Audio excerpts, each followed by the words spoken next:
Da dove venite? Del Brasil. Prima volta a Treviso? Sì, sì, prima volta. Muy bella, sì, sì, sì, bellissima. Muy bella. Muy bella. Hablé español. Bellissima. Treviso si conferma meta molto amata dai turisti sia italiani che stranieri per le vacanze di Pasqua, nonostante le previsioni del tempo non proprio buone. Gite organizzate per le comitive o viaggio fai da te per le famiglie, in molti in queste ore stanno visitando la Marca, attirati da un turismo ancora a misura d'uomo, lontano dalle resse delle più note città d'arte del Veneto, affascinati dalla bellezza di un territorio che a borghi e cittadine affianca le colline del Prosecco, patrimonio UNESCO. Buone le presenze in alberghi e bed and breakfast. E veniamo da Torino.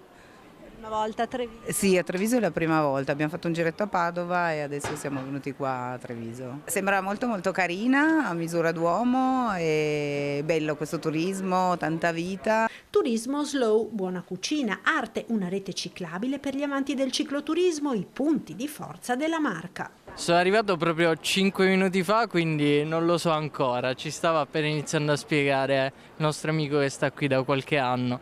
Quindi sono proprio 10 minuti che sono arrivato, quindi ancora non so. Per adesso bella. E noi adesso stiamo venendo dall'Olanda, io sono di Catania, però con la mia ragazza, lei è coreana, siamo arrivati a farci una vacanza in Nord Italia, vedere un po'. E Coco ci stava spiegando la storia qua di Piazza dei Signori. Siamo venuti di Parigi per un battesimo di una piccola cugina e facciamo un giro per le feste di Pasqua. Antica famiglia veneziana che è andata a lavorare a Parigi da 150 anni e che è restata a Parigi e sono nato a Parigi dei genitori e nonni, bisnonni italiani.